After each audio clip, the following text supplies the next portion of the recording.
Hello, Rob Venn here, and today we're going to be looking at the website for www.attitude.co.uk.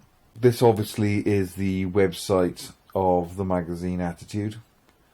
It's a gay men's lifestyle magazine, and in today's day and age, obviously because we've got the internet, these things are no longer merely one platform.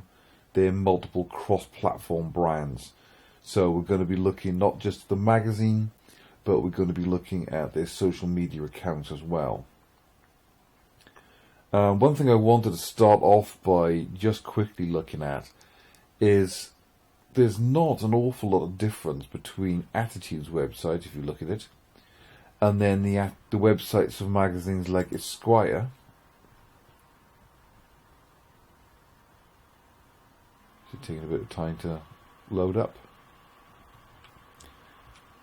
And GQ, or Gentleman's Quarterly. These are websites of magazines that are aimed at heterosexual men. And design-wise and content-wise, they're not massively different from Esquire. So we'll come back to that in a minute from Attitude. So, if we have a look over here, this is a typical layout of a website. Up the top here, we've got your header. You've got your link to your homepage here, the Attitude logo, or masthead as it's called in a magazine content. This is part of your magazine's house style. This is part of your website's house style. It's something that makes your magazine distinctive. It's your logo. It makes it stand out from its competitors, makes it easy to identify. Not only that, though, that in a website, this logo or identity is always your link back to the home page.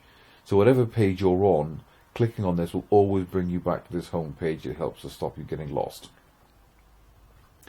Then up top, you've usually got your primary search locations, shopping carts and things like that. So this is our search bar. This allows you to search anywhere in the website. So all your identity and titles and your main navigation links, your tab navigation, these things. These are all easily available at the top of every page. So it helps navigation, makes things easier to find. We've got this main column content here, and then the right column content coming down here. This is all advertising. Then at the bottom here you've got your footer. So again, what your footer's done, it sort of like acts a little bit like a masthead in a magazine. You've got the logo here of the company that owns them, Stream. You've got your copyright information.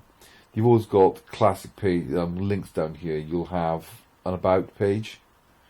You've got how to advertise. So going on here, you'll be able to find contents in the magazine, so you can get in touch with their advertising department. You may very well have the media packs and things on there as well.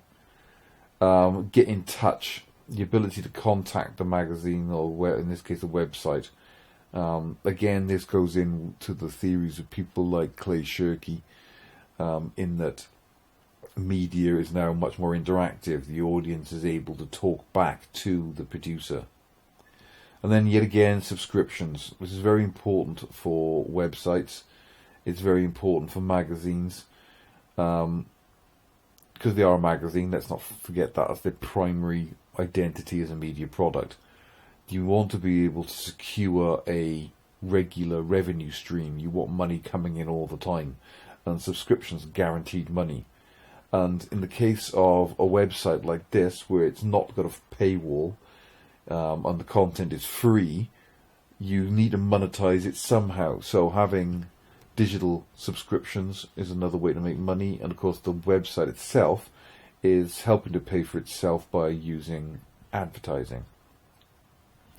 But notice right up here in the header, you've got adverts, or sort of like, I suppose it'd be an advert for print subscriptions, and over here for digital subscriptions.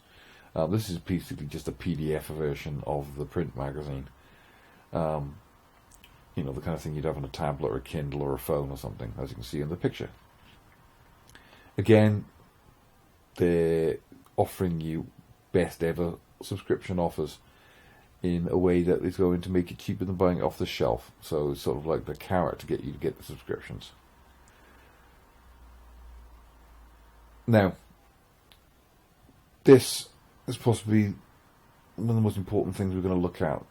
I mean, this is not going to change. This is part of the basic structure of your website.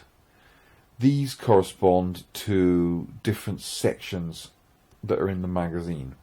In a magazine, we call them department heads. In a magazine, it's usually separated up into regulars and features. Regulars are things that are in it every month. Features are things that are specific to that particular issue. So a feature, for example, might be, well, down here, for example, you've got the interview with Taron Egerton. That's a feature in a magazine point of view. But things like news and entertainment and community, these are regular things. So these are the regular sections that are always in it every week, or every month in this case. We call these department heads in a magazine. But each one of these corresponds to another page in your website, which again is going to link out to other pages, other stories. The order in which they're in says something about the importance of each different section to the magazine, but they give you sort of like a potted idea of what, you know, the reader of Attitude should be interested in. So if we're looking at Ideal Self, if we're looking at the theories of people like David Gauntlet and Stuart Hall, and talking about how people use the media to help shape their personal identity, well, this is a perfect example. So what's possibly quite interesting is that this is not especially different to the kinds of magazines that are aimed at heterosexual men. If we look at what's interesting here, we've got news. This is slightly different for Attitude, we'll get back to that later, but entertainment, community, boys, opinion, style, travel, active, theatre and competitions. If we look at Esquire's magazine website, again, quite similar. Drop-down menus in this case does the same thing. Again, style, culture, news, design, food and drink, watches, long reads, life, subscriptions again, newsletter, follow, privacy notices, cookie policies. Again, not that different to what we're seeing in Attitude. They're basically the same subheadings.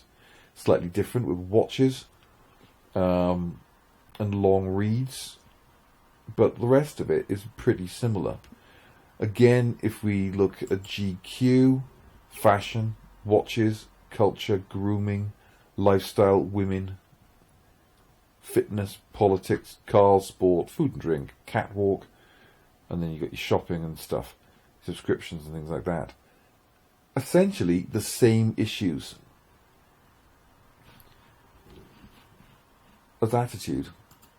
So in some respects, Attitude is basically saying that the kinds of things that the Attitude reader should be interested in are the same as those of heterosexual men. The difference is, of course, is that whilst, you know, GQ had a section on women, Attitude's got a section on boys, but essentially no different. Although you might find that if we click on the women one in GQ, you know, as much as anything, it's about coolest women of the year. Stockholm Fashion Week, Oslo Fashion Week. A lot of this is things, buying gifts, it's about sex, it's about dating, you know, how to flirt, all this kind of stuff. Again, more sex. But it's not really objectifying women that much. Yeah, we've got Whoever this woman is, it's about beach holidays to some woman in a bikini, but it's, not that objectifying. In fact, we've got an article here exactly about how Jennifer Lawrence is objectified in the Red Sparrow advertising. But again, it's not what you might expect. It's not loads of women naked and, showing off their bodies quite so much. I mean, look at this. The men here are the one being objectified. That's not specifically different to what you find in Attitude.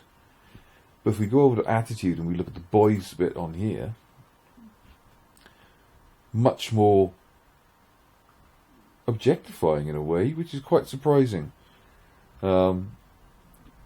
Maybe men's magazines like GQ and Esquire are, finally coming to terms with the Me Too movement and deciding to clean up their act a little bit and be less objectifying, whereas Attitude clearly doesn't seem to be that worried about it. Anyway, if you click back on that, it'll take us back to the home page. Right, other things to be mentioning. Interesting, these are colour-coded, so red for news, orange for entertainment, different colour orange for community, more of a yellowy orange for boys, green for opinion, darker green for style, sort of like a teal colour for travel, blue for active, dark blue for theatre, purple for competitions, and subscriptions. So this is corresponded down here with these sort of like rules, these coloured lines that help to differentiate the different sections. So that's something that helps you to navigate around. As we said, we pay for this website with advertising. So we've got banner adverts along here. Advertising travel in this case. Down the side, this is our main content column. And down the side we've got this secondary column, which is all advertising mainly. So again, Eurostar, but another Eurostar advert. So Eurostar are clearly sponsoring them. Notice that it's in support of the Attitude Foundation. So obviously Eurostar have got some kind of charitable sort of like cross-promotional deal going on with Attitude. Here we've got the opportunity to sign up for our Attitude newsletter. This, I think, is not something that goes with Attitude so much. It's probably more related to my obsession with watches. But difficult to say because, we looked at Esquire and GQ and they both have big sections on watches. Again, we'll travel Virgin Atlantic this time. Notice how they seem to follow you as you scroll. None of them particularly obviously targeted at gay people. What we have got here, this is a different one. This is about Pride Festival, so that ties in very nicely. Brighton Pride, so that's very much a gay targeted advert. Now notice that this colour all corresponds to the colours of the Gay Pride flag. So in terms of Roland Barthes' semiotics, these are not randomly chosen colours. They have a semiotic meaning. It's tying in with the gay identity. Right, up top is where you're going to find your most important articles. In this case, we've got this slideshow here, which is showing the most important stories. So the first one's going to pop up is the cover art story from the magazine. Taron Egerton has just starred in Rocket Man, which is a biopic about Elton John, which of course is going to be of, major significance to readers of Attitude, because of course Elton John is a famous gay icon and star. But having said that, he's also on the front cover of GQ this month. So, it's not like it's just specifically for the gay audience. Also, last night, as I'm recording this, the announcement of the Bond movie was made. And again, we've got Ben Whishaw returning as Q in that, again, a famous gay star. And we've got Rami Malek, who, of course, just famously starred as Freddie Mercury, another famous gay star and icon. So that's why it's obviously made its way into Attitude today. Don't know who Jesse Smollett is in, what's that show? Whatever it's called. But maybe he's a gay character, I couldn't tell you. Empire, right, okay, never seen it. But obviously these are the major stories. Don't forget that Attitude is no longer just a magazine, it's a cross-platform brand, so it's not just a website. It's about Facebook, Twitter and Instagram as well, your social media. So this is your opportunity here to share this into your social media accounts. So it's if you're looking at it from a Clay Shirky point of view, we're getting the audience to advertise your magazine for you. That's part of that interactivity thing. So audiences are more active and less passive. As we said, news. I mean, they had a news tab on British GQ, but I think what makes it slightly different with Attitude is Attitude magazine is not just an ordinary fashion lifestyle magazine in the same way as GQ and Esquire are. It's a gay community magazine, and in a world where gay men and women are still increasingly less as much, I guess, but still having to fight for equality and rights and recognition, still having to battle homophobia. We're still living in a world where, we have a heteronormative patriarchal society in which, although we're becoming more and more accepting of different sexual and gender identities, and people who identify as no gender identity or sexual identity, maybe asexual, whatever, nonetheless, this is still not seen as, inverted commas, normal. It's still considered a little bit, well, not deviant like it would have been in the past, but still, it's, there's still a fight for gay rights. So a news section is going to be particularly important for that. So we've got, again, look at this, quite interesting, Gay Pride Illinois. So again, same colours and everything. Got distracted then. This first story here, House of Lords back, introductory compulsory LGBTQ inclusive lessons in English schools. So what we've got here is a important step towards promoting, normalizing LGBTQ attitudes and relations in schools. We've got stuff about, well, famously homophobic characters.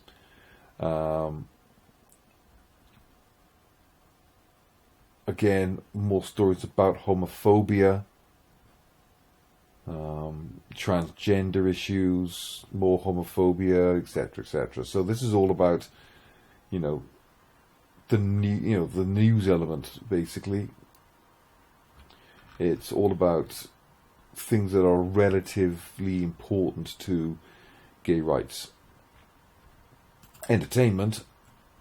Well, entertainment was possibly interesting, but Attitude is there's a greater emphasis on theatre than the other magazines in its, the men's lifestyle category. So possibly that's tying into stereotypes of homosexuality in that respect. But again, music and film. So again, we've got a gay man and someone famous for playing a gay man being linked into Bond. We've got things about, Madonna. Can you get more of a gay icon, quite frankly? You've got Destiny's Child, again, same kind of thing. Both stars that have got a reputation for being quite camp. And camp has long been associated with gay culture. Obviously film. I mean, Marvel movies they get everywhere.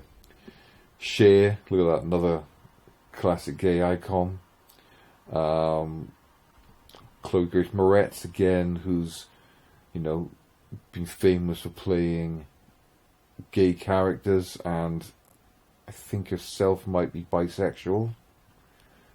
So we've got entertainment, community stuff. What goes into this? This is basically about queer voices. New queer voices is the big thing that's going on here, isn't it? Introducing people who are famous or becoming famous who are gay.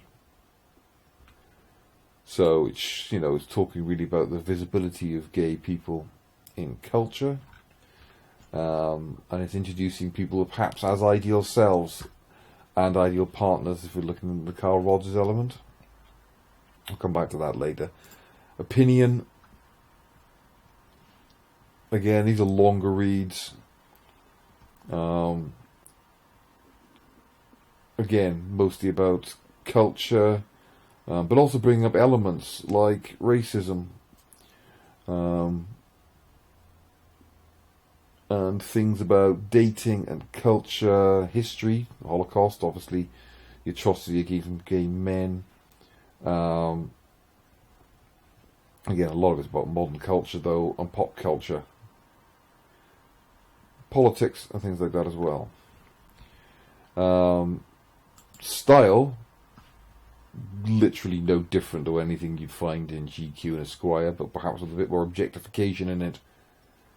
Other than that, you'd see all of this stuff, maybe not exactly the same bits of fashion, but it's absolutely no different to what you're going to get in GQ. If we look at fashion in this one, which is their first one, not radically different. Same with Esquire. If you want style in that one, very, very similar. The way it's presented might be slightly different, but the actual content not radically so much. Look at this Genderless Collection from John Galliano. Again, we've got the same kind of thing. You're putting in people as style icons, as ideal self, as ideal role models, aspirational role models. And that's no different to what Attitude's doing. It's doing exactly the same thing, but possibly a little bit less celebrity based. But the rest of it, travel. But again, it's tying into their target audience of people who are, perhaps quite AB, social grade. But look at the place. It's Brighton, well known for having a gay community. Travelling as a gay couple could be hard. How to make your holiday go smoothly. Virgin Atlantic replaced Flying Lady plane artwork with a diverse new characters. That's interesting. Look at this. Again, so they've got men instead of just their famous female flying character. They've got a man who's now got LGBTQ rainbow flags on his side. That's the most common one, but they've got all sorts of people of different races, colours and sexualities now. Good for Virgin, but it ties in again with the we saw a Virgin advert on the homepage, didn't we? Active, I assume that's going to be about. Well, this is interesting because it ties in with the idea of identity for gay men and how it's. This magazine in particular is promoting a bit about looks and about how the body is an important piece of identifying iconography for gay culture, apparently, if you're going to believe Attitude. It's all about looking as attractive and ripped as humanly possible. So this is about ideal self and ideal partner. It's about being beautiful. In many ways, this is just like what you get in a woman's magazine. Not that men's magazines probably aren't going to be doing the same thing. I mean, there'll be, look at something like a men's health magazine, for example, is entirely about that. Which I suppose in itself as a magazine is pretty homoerotic if you look at it in that respect. And then you got your theatre stuff. And notice the always the social media stuff. It's not working. It's not letting me on it. There we go. Competitions, things like that. Theatre what I was after. Here we go. How to get tickets. Where to find these different shows. Interesting that. Perhaps says something about attitudes towards gay men and gay stereotypes. Don't get this in GQ and Esquire. But back to our homepage. No, that's a different page. That's what I wanted. So, as we said, in terms of its style, not quite as minimalist as GQ.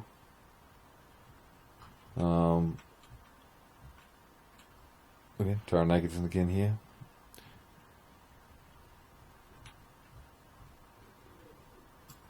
Or Esquire.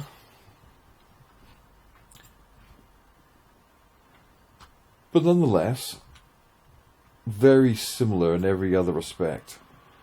This one possibly focuses a little bit more on celebrity, I guess. But again, it's all fashion, it's all culture, a bit more gadgety stuff in this one.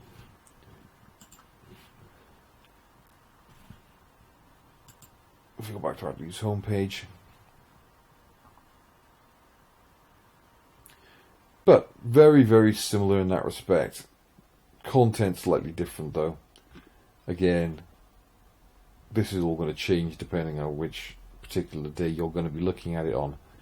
But notice it's very easy to navigate grid pattern. The most important stories of today, or at least this month, are going to appear right up front. The more important they think they are, the higher up they're going to be. Notice the sponsored content's right up the top though, because, you know, they want you to be looking at the adverts.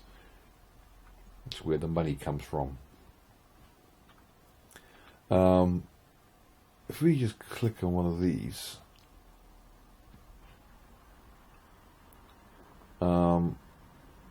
doesn't appear to have a breadcrumb trail on it. Take you back.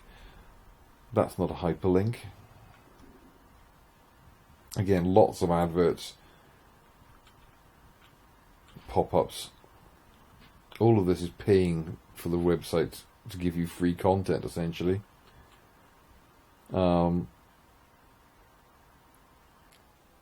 Again, interesting in the way it's sexualizing these men, or whoever this is. Don't recognise the actor. But presumably they've been shot for, they've been photographed for Attitude. So it's obviously part of their photo spread.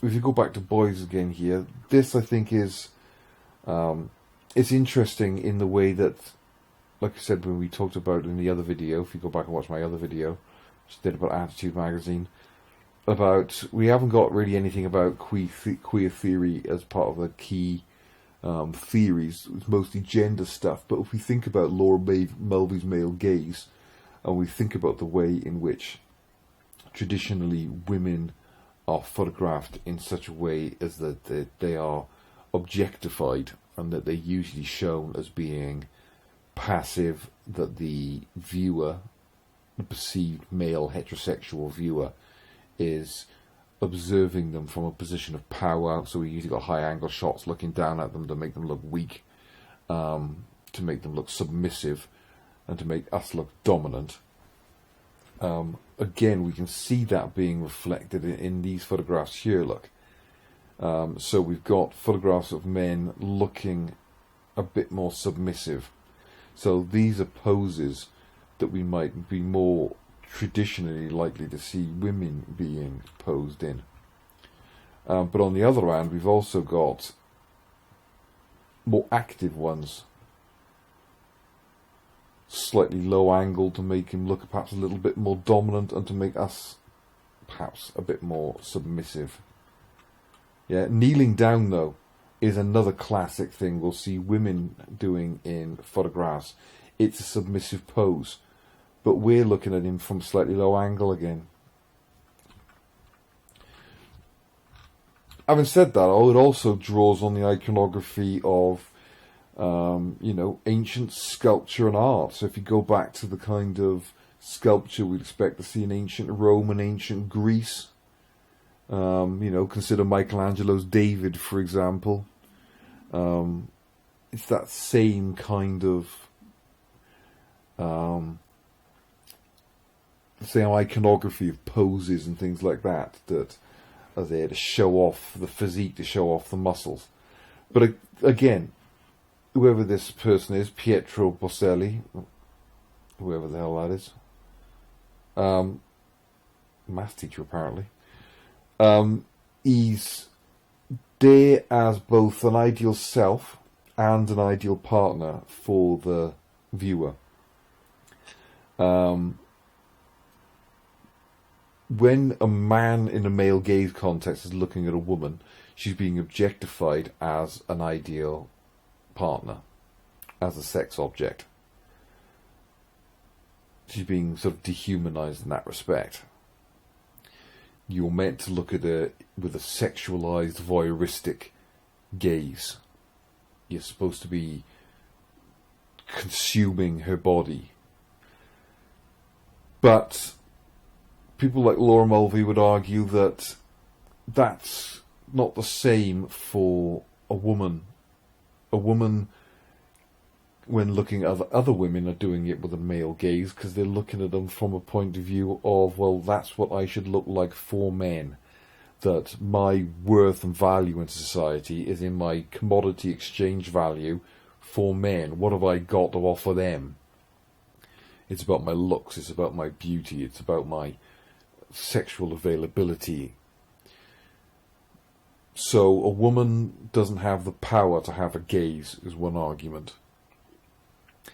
But of course the counter argument to that is, well, women can look at men, or indeed other women, with a lustful gaze as well. It's not like women don't sexualize men. But it's all about power relationships. Because we live in a patriarchy, the argument is that you can't sexualize men in the same way because they will always have more power than the women. This is complicated even further if we're talking about a queer gaze, because, in a patriarchy, yes, clearly, with an image like this, this is a sexualized, objectified image that is completely focused on his beauty and his body for a gay male, voyeuristic, objectifying gaze. But, yet again, because it's a patriarchy, there's not that power relationship that you would have if he was a woman. So there's a level of equality that isn't present when we're looking at the male gaze on a female body. So there's a big debate about the female or queer gaze and whether it can exist and whether it does and whether it doesn't. You can see more of that in the other video I did though. But again, these are more powerful poses. These are slightly more submissive ones.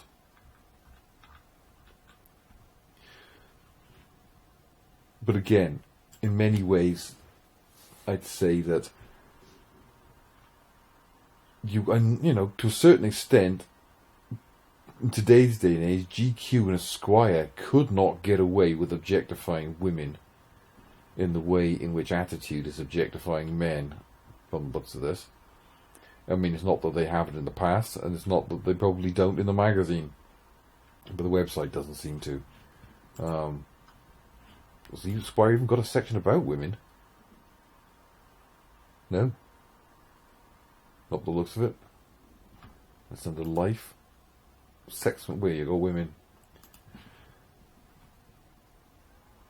Oh, there's a bit more example of sexualization, objectification.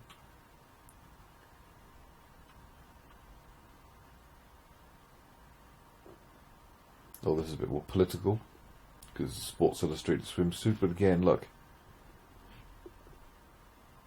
Emily Ratajkowski, I can't pronounce her name. Scarlett Johansson's sexiest playing, again, like more objectification. So, yeah, much more typical of what we'd see in attitude. Women, as we said with this one, it's hottest women of the week. Here we go. Still, not quite as objectifying as GQ, to be perfectly honest. The same people, though. Emily Ratajkowski's popping up yet again. But again, Jennifer Lawrence again. So it shows you who's popular at the moment, doesn't it? But again, slightly, if anything, more fashion orientated, a little bit less, still. Kelly Brook is a classic example of a 90s pin-up model. Yeah, so not entirely different then. Okay, so that's the website. YouTube. Again, look at the flashing colours of the rainbow flag. What kind of stuff we got on here? My HIV, my rules, my journey. So we've got story here about AIDS. Not as big an issue for the gay community as it would have been in the 80s and 90s, but still massively important. We've got Anastasia, so we've got, again, pop culture, interviews and things like that. There's a link to the music video, actually. These are light videos. These ones are not uploaded, are they? Eurovision Song Contest, so again, that's tying in with the entire idea of camp. Pride in March in London, thing about domestic violence. Uploads. Red Hot European Boys 2020 calendar. Darren Adron's HLV story. Eurostar and Attitude, Pride every week. So again, that's a promotional tie-in again, isn't it? Again, whoever he is, talking about fashion at London Fashion Show, model by the looks of it. Again, we've got behind the scenes of their photo shoots. More music videos. Yeah, a lot of it's behind the scenes. They've also recently done a Jaguar advert by the looks of it. They've had the Attitude Awards, so they've had, all these things behind the scenes at awards. People picking up their awards. They've also again got some kind of tie-in with Jaguar. Most of it's behind the scenes stuff, does looks of it, and interviews, but a lot of it's to do with their awards, again, gay icons.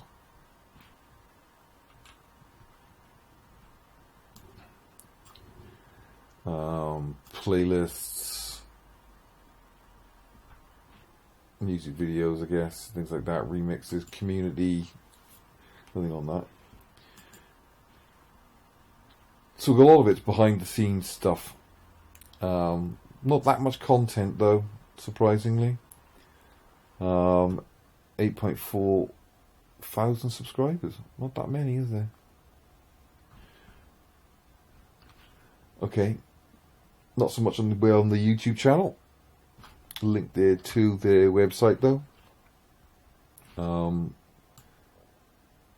Nothing specifically about their social media on there either. Twitter.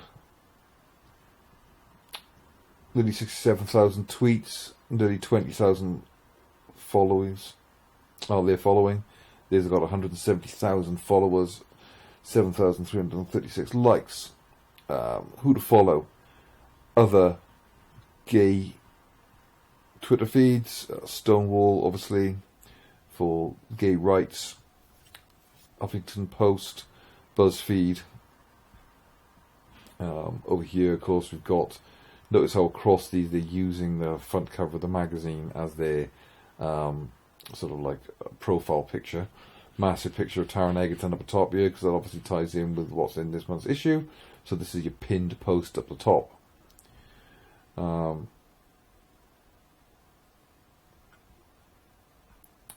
Again, all about this film, Rocket Man, because of course it's about Elton John, so gay icon. DUP leader Arlene Foster says she has sympathy for partner of murdered journalist and LGBTQ activist, but won't change her mind on marriage equality. So yeah, this still isn't marriage equality in Northern Ireland, so that's a big political hot potato. Reviews of theatre, Equus in this case. The House of Lords backing the LGBT inclusive education policy. Again, Bond. But not focusing on Daniel Craig, you'll notice. Focusing instead on the gay actor and the actor who played a gay person.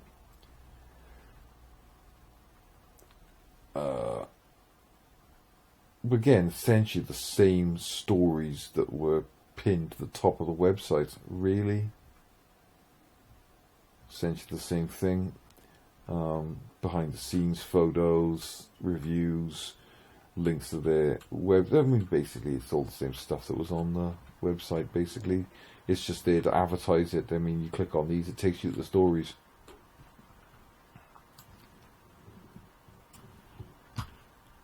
Facebook.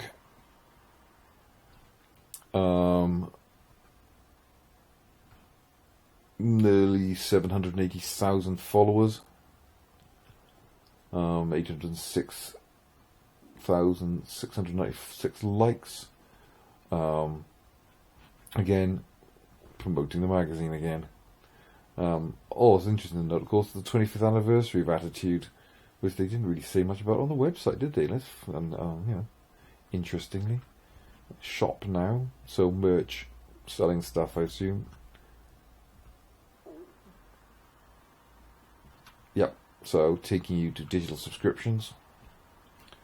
£2.99 a month, as opposed to £4.99 for the print and the single issue digital.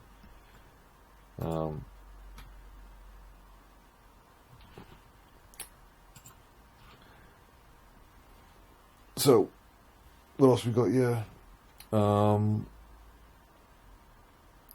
Again, much the same, bit of video content, links to stuff that's in the magazine, to be honest. It's not radically different from the Twitter. Well, it's pretty identical to Twitter, really, and it's all the same issues that are in the magazine. Pages they liked. George Takei, obviously, famous, outspoken gay celebrity. Pet Shop Boys, gay artists again. Quite stereotypical in a way, in many respects. And then Instagram, 186,000 followers. How many was on Facebook? Yeah, no, 750,000.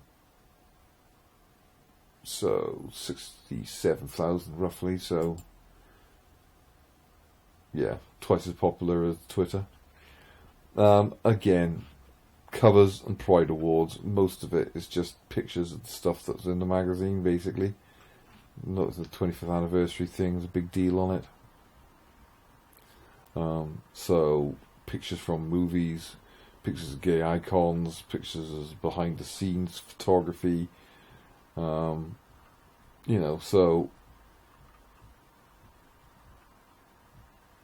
what you'd expect, really. Pin-ups.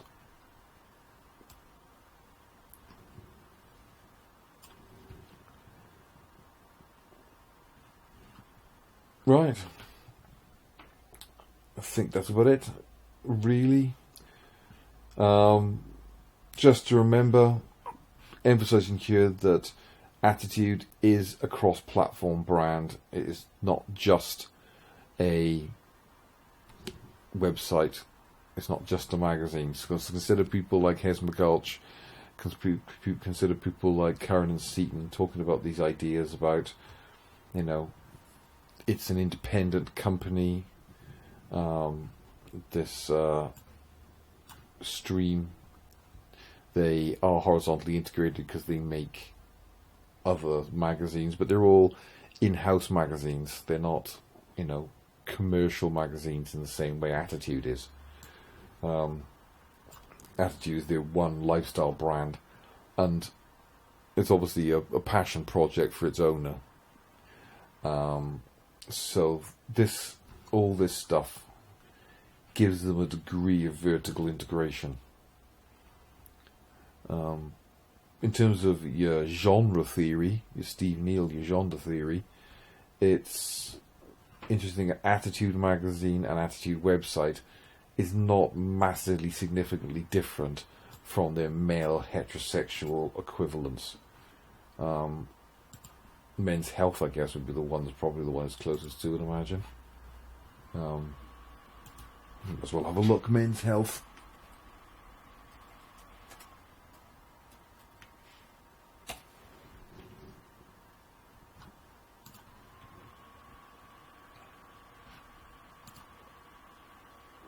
Again, very similar.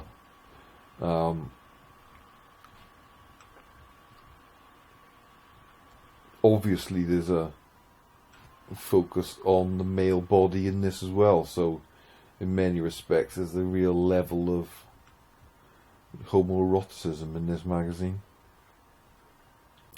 But again, all the photographs are of people being active. There's no one being passive here in the same way as there was in Attitude. Right, okay. Obviously, your job now is to go and find your own case study examples that you can use in your essays. They can be different for everybody. It's up to you. Right. Any questions? You know where I am. And make sure you watch the other video I did on Attitude. And I will talk to you in lesson.